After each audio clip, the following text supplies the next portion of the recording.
उस आपको याद होगा कल सुबह वाली वीडियो में ही मैंने आपको कहा था कि देखिए जिस प्रकार से ट्रम्प भारत को कॉर्नर कर रहे हैं, रेड लाइन पे रेड लाइन पार कर रहे हैं, उसके बाद एक समय ऐसा आएगा जब भारत को ट्रम्प को जवाब देना पड़ेगा।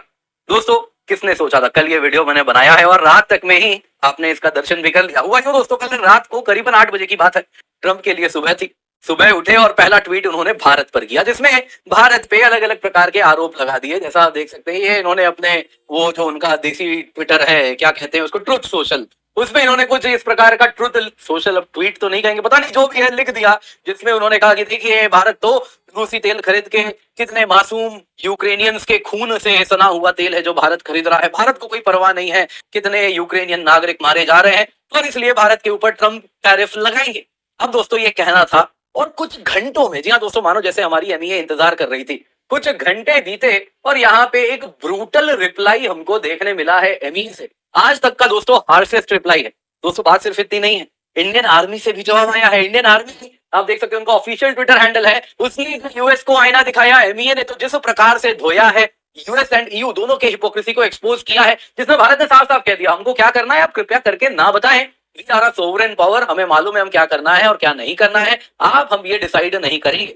दोस्तों क्लियरली भारत ने एक बात बताई है यहाँ पे कि देखिए जी, भारत जापान या ईयू नहीं है जिसके सिक्योरिटी को आप गवर्न करते हैं, इसलिए वो घुटनों पे तुरंत टेक जाता है कि आप लोगों ने सिक्योरिटी यहाँ पे गवर्न कर रहे हैं, जापान की सिक्योरिटी यूएस के हाथ में है। वैसे ही ईयू यूक्रेन में फंसा हुआ है, यूएस सिक्योरिटी के जो आश्वासन है उसी के सहारे वो बचा हुआ है, भारत के साथ वैसा कोई कंपल्शन नहीं है। तो आप यदि ये सोचते हैं कि भारत घुटनों पे बैठ के आपके हाथों को चूमेगा तो वो नहीं होने वाला।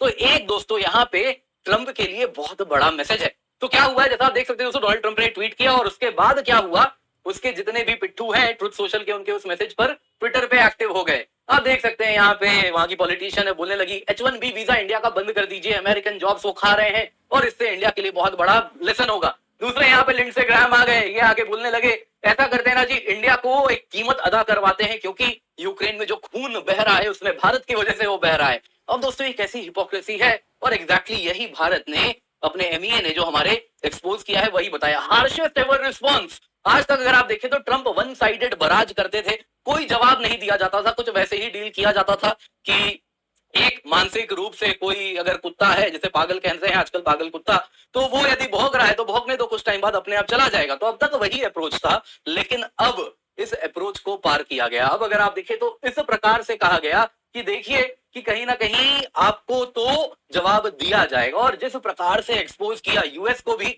यूरोपियन यूनियन को भी, और सभी को बताया। और इतना ही नहीं, यहाँ पे अगर आप देखें तो इंडियन आर्मी भी एक्सपोज कर रही है। ईस्टर्न कमांड इंडियन आर्मी, उन्होंने यहाँ पे आप देखें तो एक न्यूज़पेपर का क्लिप यहाँ पे डाला है जिसमें दिखा रहे हैं 5 अगस्त 1971 यूएस आर्म्स 2 बिलियन के पाकिस्तान में शिप हुए हैं सिंस 1954।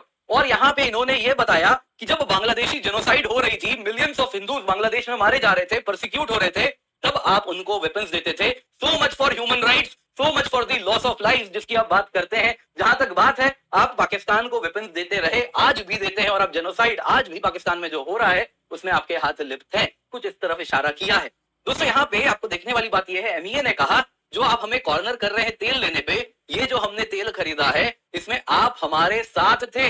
ये बात क्यों कही जा रही है? तो यहाँ पे दोस्तों एरिक गारसेटी का एक इंटरव्यू आपको मैं दिखाऊंगा, जिसमें आप देख सकते हैं कुछ इस प्रकार से वो कह रहे हैं कि देखिए इंडिया जो रशियन ऑयल खरीद रहा है वो प्राइस कैप पॉलिसी का पालन करते हुए खरीदा है, और ये इंडियन परचेज जो हुआ रशियन ऑयल का, ये कहीं ना कहीं उस वजह से तेल की कीमत स्टेबल बनी रही। अब दोस्तों यहाँ पे देखने वाली बात जानते हैं क्या है। ट्रंप को शायद नहीं मालूम होगा क्योंकि ट्रंप ने अपने ही बिजनेस एसोसिएट्स को एडवाइजर बना के रखा है, तो उनमें वो उस प्रकार की इंटेलेक्चुअल कैपेसिटी तो देखिए है नहीं। लेकिन इंडिया और यूएस के टाइज में फ्रिक्शन होना नॉर्म है, अच्छे रिश्ते होना एक्सेप्शन है, और ये आज से नहीं, जब से भारत अगर आप देखें तो अंग्रेजों से आजाद हुआ है, जब से हम स्वतंत्र हुए तब से ही है। 1971 इंडिया पाकिस्तान वॉर, आपको याद होगा किस प्रकार से यूएस ने 7th फ्लीट भेज दिया था। लाइकवाइज जब हमने न्यूक्लियर बॉम्ब टेस्ट किया था भारत के ऊपर, यूएस ने सैंक्शन लगाया था। इतना ही नहीं दोस्तों, यहाँ पे 2013 का ये न्यूज है, देवयानी खोब्रागडे जी थी जो कि भारत की डिप्लोमेट थी, उनको यूएस में अरेस्ट कर लिया गया था, और उसके बाद भारत ने यूएस एम्बेसी के बाहर जो बैरिकेड्स वगैरह थे सब निकाल दिए थे, और India US ties nose dive कर चुके थे। तो ये मत सोचिए इंडिया इज रेडी, अगर आप यूएस सोचता है कि भारत अफोर्ड नहीं कर सकता यूएस के साथ रिश्ते खराब करना, तो ये मत सोचिए, हमारा पूरा इतिहास है आपके साथ रिश्ते खराब ही रहे हैं, तो हमारे लिए वो मैनेज करना, हम जब एक बहुत छोटी आर्थिक शक्ति थे, एक बहुत छोटे मिलिट्री पावर थे, तब भी हमने आपके हेजेमनी को अपोज किया है। आज तो आप भूल ही जाइए। दोस्तों एग्जैक्टली यही बात यहाँ पे भारत ट्रंप को समझा रहा है। तो आज के वीडियो में हम जानेंगे आखिरकार क्या पूरी कहानी है, ट्रंप के मन में चल क्या रहा है, ट्रंप चाह क्या रहे हैं, और साथ ही साथ ट्रंप के मन को जरा डिकोड करते हैं, और साथ ही साथ फ्यूचर क्या है इंडिया यूएस टाइज का, क्या ये ऐसे ही खराब होने वाला है, या ट्रंप, हालांकि लोग कहते हैं is a man with big ego, मैं कह रहा हूं नहीं जी, is a man with very small ego, वो तुरंत सब कुछ भूल के आगे बढ़ जाते हैं। क्यों मैं ऐसा कह रहा हूं, आइए जरा आज के वीडियो में इसी पर चर्चा करते हैं। पर सबसे पहले दोस्तों एग्जैक्टली ट्रंप ने क्या कहा है, तो दोस्तों यहाँ पे आप जिनको देख रहे हैं ऑरेंज मैन क्या कह रहे हैं जरा सुनिए। ट्रंप ने एक नया टैरिफ वार्निंग दिया न्यू दिल्ली को, जिसमें उन्होंने कहा कि इंडिया तो मैसिव अमाउंट्स में रशियन ऑयल खरीदता है और फिर इसको ओपन मार्केट में बेचता है और प्रॉफिट कमाता है। ठीक है जी, आगे सुनिए, इन्होंने कहा कि इंडिया को कोई परवाह ही नहीं है कि कितने लोग यूक्रेन में मारे जा रहे हैं रशियन वॉर मशीन के द्वारा, और हम इसलिए इंडिया के ऊपर टैरिफ बढ़ाने वाले हैं। और यहाँ पे लाइन जरा सुनिए, I will be substantially raising the tariffs paid by India to the USA. दोस्तों इनको नहीं मालूम क्या किसको ये बेवकूफ बना रहे हैं, इंडिया कोई पैसे नहीं देने वाला यूएसए को, इंडिया सामान बेचेगा, यूएस कंज्यूमर्स हैं जो कि पे करने वाले हैं। तो ये अपनी अलग दुनिया में जी रहे हैं और शायद इनके वोटर्स भी, लेकिन सच्चाई तो ये पैसे आपको देने साहब, हमें नहीं देने। आगे जरा सुनिए, ट्रंप ने दोस्तों पिछले ही हफ्ते आपको याद होगा भारत को डेड इकोनॉमी कह दिया था, मुझे कोई परवाह नहीं कि इंडिया और रशिया अपनी डेड इकोनॉमीज को लेके कहां जाते हैं, आई डोंट केयर, ये सारी बात उन्होंने कह दी थी। अब दोस्तों आते हैं जरा भारत के क्रिटिसिज्म पर। देखिए दोस्तों, विद इन आवर्स ट्रंप ने 8 बजे के करीब वो ट्रुथ सोशल पे डाला, and with in an hour and half, 1.5 घंटे से 2 घंटे में भारत का जवाब सामने था, जिसमें मानो जैसे हम इंतजार कर रहे थे, सारे डिस्कशंस ऑलरेडी इन प्लेस थे कि इस बार ट्रंप वापस से कुछ इस प्रकार की उल जलूल बातें करेंगे तो ये जवाब उनको दिया जाएगा। जरा सुनिए क्या जवाब दिया गया है। दोस्तों एमईए के ऑफिशियल स्पोक्सपर्सन का जो स्टेटमेंट है जरा सुनिए, एक एक लाइन समझेंगे दोस्तों। अगर हम देखें तो इन टोटल 6 पॉइंट का जवाब दिया गया है, जिसमें अगर आप देखें तो पहले तो सबसे पहले इनको कुछ सच्चाई बताई गई है, एरिक गारसेटी वाला जो आपको इंटरव्यू दिखाया है उस तरफ बात किया गया कि हम तेल खरीदे हैं तो दुनिया आबाद रही है। दूसरा जो है दोस्तों यहाँ पे ये सेकंड पैराग्राफ में बताया गया है कि हम जो तेल लेते हैं वो नेशनल इंटरेस्ट में लेते हैं और तुम जो कह रहे हैं वो हिपोक्रेसी से भरा है। सबसे पहले 2 पैराग्राफ में नंबर 3 नंबर 4 में यूरोपियन यूनियन को धोया गया है, नंबर 5 में यूएसए को धोया गया है, और नंबर 6 में बोल दिया गया है कि देख लो भाई, हम तुम्हारे वसाल नहीं है, हमें जो करना है हम करेंगे, we frankly don't give a damn, यही कहा जा रहा है जो यहाँ पे छठा पैराग्राफ है। तो आइए जरा इसको समझते हैं, डिकोड करते हैं क्या कहना यहाँ पर चाह रहे हैं हम।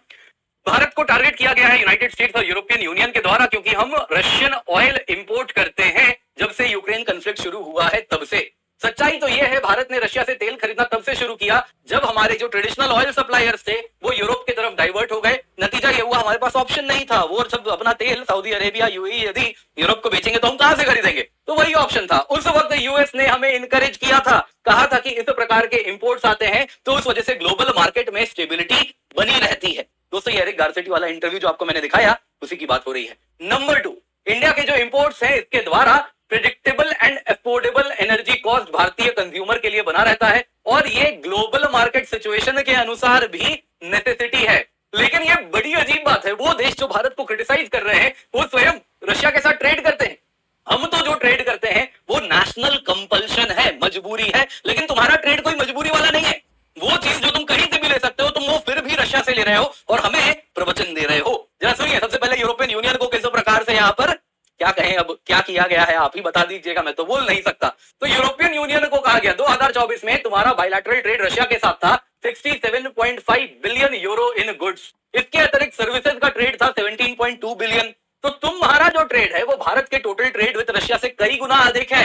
तो जहां तक बात है तुम गैस मंगवाते हो यूरोप से, तो यूरोपियन इंपोर्ट्स एलएनजी के 2024 में अगर आप देखें तो 16.5 मिलियन टन थे, जो कि 2022 में 15.2 मिलियन टन थे, यानी कि तुम रशिया से अपनी गैस सप्लाई बढ़वा चुके हो इस बीच में जब तुम हमको प्रवचन दे रहे हो। तो पहले तो यूरोप की बात की गई, फिर कहा गया यूरोप रशिया ट्रेड सिर्फ एनर्जी में नहीं है बल्कि fertilisers, mining products, chemicals, iron, steel, machinery, transport equipment सब में होता है। तो तुम किस मुंह से हमें ज्ञान दे रहे हो। दूसरा सुनिए, यहाँ पे जहां तक बात है यूनाइटेड स्टेट्स की तो जरा सुन लीजिए, as far as United States is concerned, ऐसा लिखा है। सुनिए, इंपोर्ट फ्रॉम रशिया, जो यूएस इंपोर्ट करता है रशिया से, वो यूरेनियम हेक्साफ्लोराइड करता है उसकी न्यूक्लियर इंडस्ट्री के लिए, पैलेडियम करता है उसकी ईवी इंडस्ट्री के लिए, फर्टिलाइजर्स भी करता है, केमिकल्स भी करता है। फिर इंडिया ने यहाँ पे फाइनल लाइन क्या लिखा है सुनिए, इस बैकग्राउंड में इंडिया को जो टारगेट कर रहे हैं वो टोटली अनजस्टिफाइड है, अनरीजनेबल है, किसी भी मेजर इकोनॉमी की तरह हमारे पास हम वो सारे नेसेसरी मेजर्स लेंगे जिसके द्वारा हमारी इकोनॉमिक सिक्योरिटी, हमारे नेशनल इंटरेस्ट को हम हर कीमत में सेफ गार्ड करने वाले हैं। इन शॉर्ट कह दिया गया, we are not your vassal, हमें जो करना है वो हम करेंगे, बाकी तुम अपना देख लो, नाइस और आउट। सिंपल शब्दों में कहें तो अब यूएस को बता दिया गया है कि देखिए रेड लाइन है जो आप पार कर चुके हैं, अब हमारा स्ट्रेटेजिक पेशेंस खत्म हो चुका है।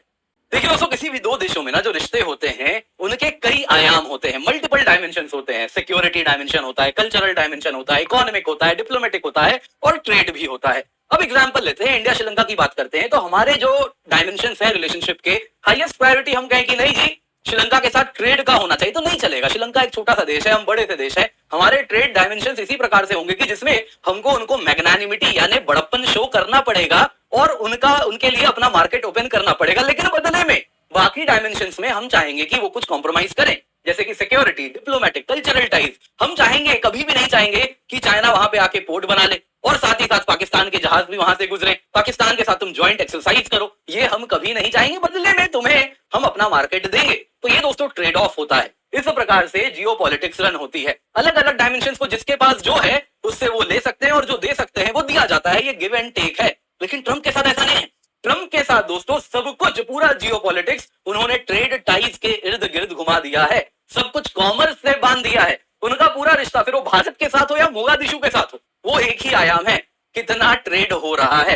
दोस्तों इस प्रकार से बिजनेस हो सकता है कॉमर्स को ध्यान रखते हुए, लेकिन देश का रिश्ता ऐसे नहीं चलता है। सब कुछ ट्रेड डेफिसिट के आधार पे आप नहीं करेंगे, या कितना हम आपसे आर्म्स खरीद रहे हैं, वेपन्स खरीद रहे हैं, उसके आधार पे आप रिश्तों को नहीं गवर्न करेंगे। ये गलती है ट्रंप की, जो सबसे पहले वो कर रहे हैं। अब जाते हैं, जरा जानते हैं आखिरकार ट्रंप चाह क्या रहे हैं भारत से। देखिए दोस्तों, पहली बात हम सब जानते हैं, ट्रंप को कोई फर्क नहीं, मुझे कोई फर्क नहीं पड़ता है ना यूक्रेन में क्या हो रहा है, कुछ वैसी ही लाइन है। ट्रंप को कोई परवाह नहीं, does not give a dime, क्या यूक्रेन में हो रहा है, कौन कहां जा रहा है, कितने लोग मर रहे हैं, उसको कोई परवाह नहीं है। यहां दोस्तों उसको भारत से एक ट्रेड डील चाहिए, भारत से एक डील चाहिए जिसमें हम उसके महंगे वेपन्स खरीदें, at the same time American unpredictability भी बैलेंस करें, और तुम चाहते हो वेपन्स भी खरीदें। तो ये सब कुछ वो भारत से चाह रहे हैं, और बदले में जो ट्रेड डील चाह रहे हैं उसमें यूएस इंटरेस्ट को प्राथमिकता दी जाए, भारत अपने इंटरेस्ट में कॉम्प्रोमाइज कर ले। तो हम ये करने से पूर्ण रूप से मना कर दिए। अनलाइक अदर कंट्रीज, वियतनाम हो गया, जापान हो गया, उन सब ने कॉम्प्रोमाइज किया। यूरोपियन यूनियन ने क्या भयानक कॉम्प्रोमाइज किया, वहां के सारे प्राइम मिनिस्टर, प्रेसिडेंट कह रहे हैं उर्सुला वॉन डर लायन को। तो दोस्तों यहाँ पे ट्रंप एक्जैक्टली कुछ वैसा ही भारत से भी चाह रहे हैं, लेकिन भारत ने मना किया। अब वो क्या कर रहे हैं, क्योंकि भारत ने मना कर दिया तो वो कुछ भी करने को तैयार है भारत के ऊपर दबाव बनाने के लिए। आज दोस्तों Russian oil and Ukraine war को एक बहाना बनाया जा रहा है उसी दबाव के लिए। ट्रंप दोस्तों ना, अगर हम रशियन तेल बंद कर देते तो ट्रंप कुछ और बहाना ढूंढ लेते, कन्वीनियंटली किसी और से हमारे ऊपर दबाव बनाने लगते, लेकिन वो बनाते क्योंकि उनका एंड ऑब्जेक्टिव है भारत के साथ एक ऐसा ट्रेड डील पाना जिसमें यूएस को हम अपना पूरा मार्केट खोल के रख दे और वो हमें अपना मार्केट ना दे। एट द सेम टाइम हम उसके वेपन्स खरीदे, एट द सेम टाइम उसके टैंट्रम्स भी झेलें कि इसमें किल स्विच है, ना जाने क्या है, हमें नहीं मालूम, लेकिन उससे हम पैसे देते रहे। देखिए दोस्तों यहाँ पे मत भूलिए, ट्रंप के लिए सब कुछ अगर आप देखें तो पैसों के ऊपर ही आधारित है, ट्रेड, कॉमर्स, यही सबसे इंपॉर्टेंट है। तो दोस्तों यहाँ पे उस पर्सपेक्टिव में ट्रंप ने अपने ईयू, जापान जैसे अलाइज तक को ह्यूमिलिएट किया है, आपने देखा किस प्रकार से। पर दोस्तों उनके पास ऑप्शन नहीं था, वो यूएस वसाल हैं, वो यूएस के गुलाम हैं,